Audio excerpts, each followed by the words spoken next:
안녕. 블록체인 읽어주는 남자 전춘기라고 합니다. 만나서 반갑습니다.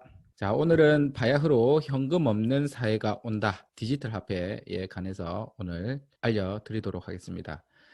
제공되는 자료는 한국은행에서 발행된 보고서입니다. 자, 여러분들과 함께 공유를 할 수 있게끔 한번 출발해 보도록 하겠습니다. 자, 한국은행 보고서 중앙은행 디지털 화폐라는 것이 2019년 1월 달에 발행이 됐던 보고서입니다.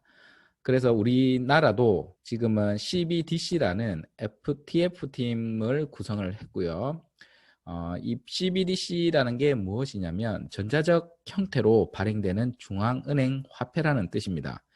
중앙은행 디지털 화폐라는 것은 분산 원장 기술, 블록체인이죠. 블록체인의 발전과 암호자산, 비트코인을 얘기를 하는 겁니다. 확산 등 논의 활성화가 되면서 전 세계에 있는 중앙은행이 CBDC를 발행하거나 연구 및 시범 운영을 지금 하고 있다라는 내용이 담겨져 있습니다.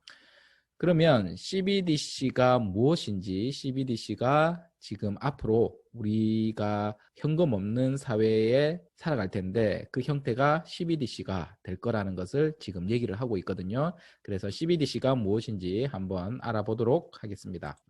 자, CBDC가 갖춰야 할 기본 기능이 있습니다. 자, 첫 번째는 발행 기관에 대한 신뢰입니다. 발행 기관에 대한 신뢰.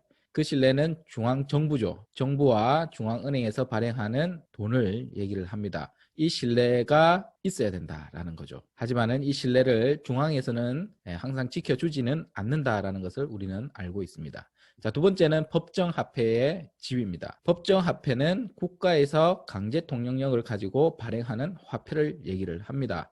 그래서 법정화폐의 지위, 누구든지 법정화폐를 사용할 수 있게끔 그리고 믿을 수 있게끔 만든 게 그에 대한 권위가 아닌가라는 생각이 들고요. 그리고 세 번째, 결제의 실시간 완결성 보장이라고 되어 있습니다.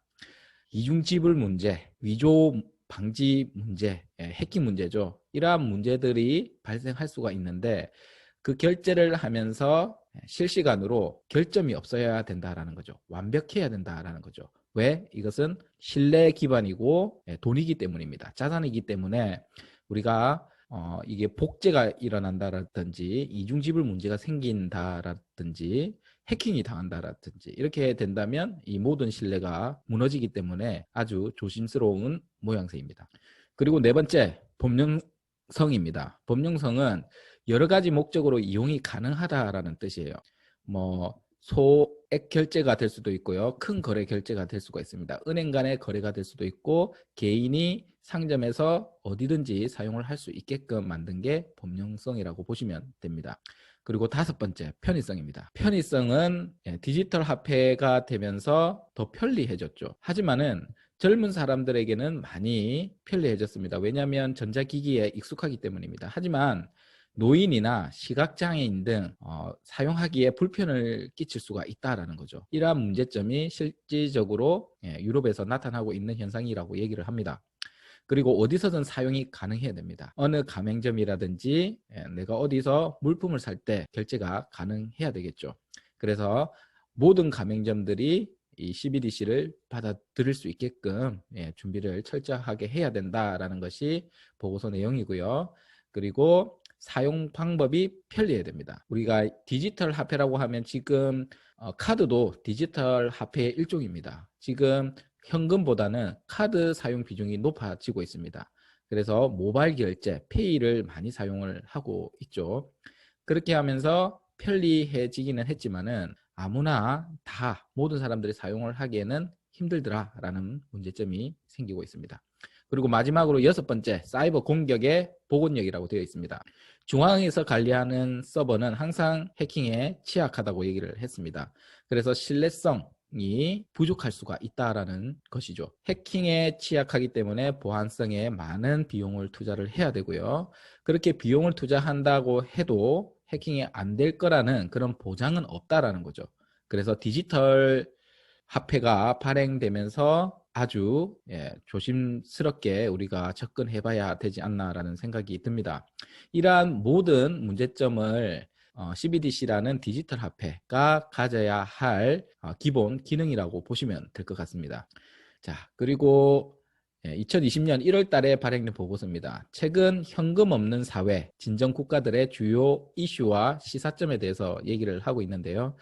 대부분 선진국들이 현금 없는 사회로 달려가고 있습니다. 현금 없는 사회로 가는 이유는 첫 번째는 편리하고요. 그리고 거래의 투명성이 있습니다. 그래서 지하 자금이라 우리가 모르는 거래가, 국가가 모르는 거래가 발생하지 않는다라는 거죠. 그리고 화폐를 만들 때도 돈이 들어가기 때문에 주조 화폐 관리에 필요한 경제적 낭비를 줄일 수가 있는 겁니다. 보통 종이 화폐를 쓰게 되면 불에 타는 경우도 있고요. 손상이 되는 경우가 많습니다. 그러한 손상되는 화폐도 모두 비용으로 감당을 해야 되죠. 그러한 경제적인 낭비를 줄일 수가 있는 겁니다. 그리고 세 번째, 스웨덴, 영국, 뉴질랜드, 싱가포르 등 현금 없는 사회가 빠르게 진입을 하고 있다는 것이 핵심이죠. 그렇게 현금 없는 사회가 도래를 하면서 많은 문제점이 발생하고 있다라고 얘기를 합니다. 첫 번째는 노령, 저소득층 사용 문제, 금융 소외가 일어나게 되고요. 그렇게 함으로써 소비 활동이 제약이 될 수가 있습니다. 내가 이 부분에 대해서 결제를 해야 되는데 결제하는 방법도 잘 몰라요. 어떻게 쓰는지도 몰라요. 그렇게 되면 소비 활동이 제약이 될 수밖에 없겠죠. 그 다음에 은행이라든지 ATM, 전통금융을 사용하는 은행과 ATM은 현격하게 감소하면서 국민들이 현금 접근성이 계속 악화되고 있다는 겁니다. 그래서 지금 같은 경제 상황, 마이너스 금리 시대에 디폴트, 대량 현금 인출 사태가 일어날 수도 있다라는 이런 예견도 하고 있습니다. 이 얘기가 뭐냐면 은행에서는 대부분 현금을 가지고 있지 않습니다. BIS 기준만큼만 가지고 있고 대부분의 돈은 대출을 해주죠. 하지만은 현존하는 현금을 내가 돈을 보관을 하는데 금리를 줘야 된다면 보관하는 비용을 주고서 돈을 보관한다면 많은 사람들이 현금을 찾아가려고 하겠죠. 그렇게 찾아가려고 하면 디폴트, 이런 파산 사태도 일어날 수가 있다는 겁니다. 그래서 은행이 가장 무서워하는 것이 대량 현금 인출 사태가 아닌가라는 생각이 들고요. 그래서 스웨덴은 1661년 유럽에서 최초로 지폐를 발행한 국가이기도 하고요. 2020년 유럽 최초 CBDC 중앙에서 발행하는 디지털 화폐를 테스트 시작을 하기도 했습니다.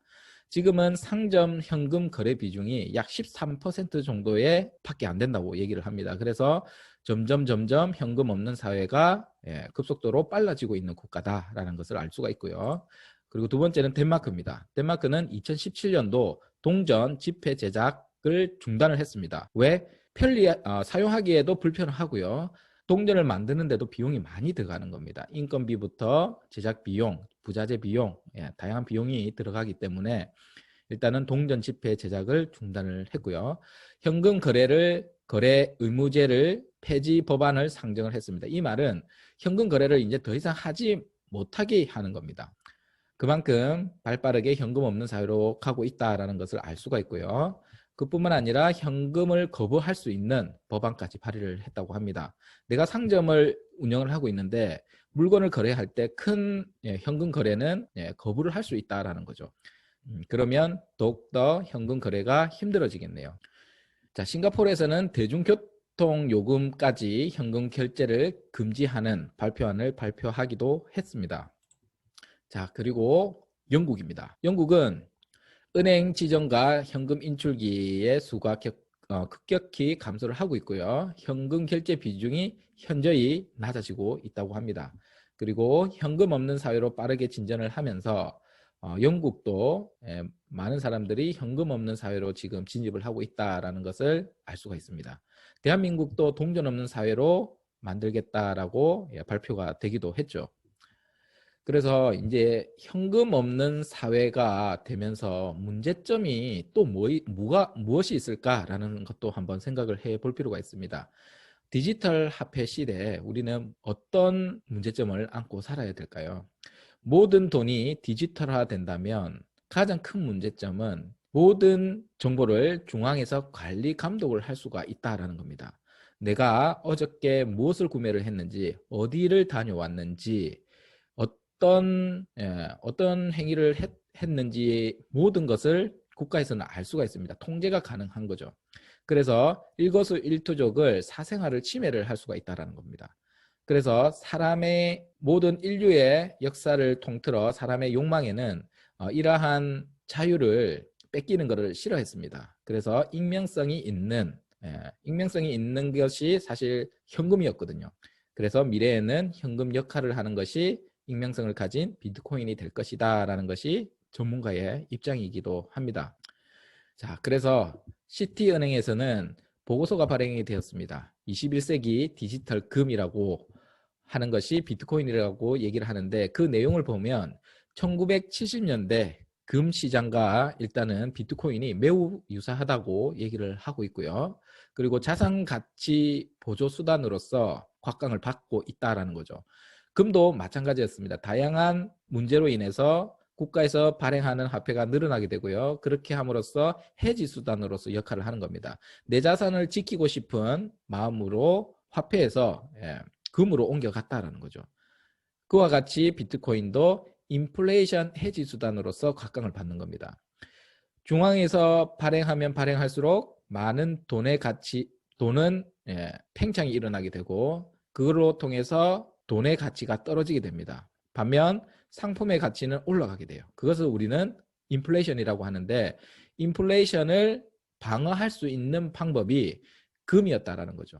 그런데 21세기에는 그 방어를 할 수 있는 것이 디지털 금, 비트코인이라고 얘기를 하고 있습니다. 그래서 미달러가 평가가 절하가 되어 있고요.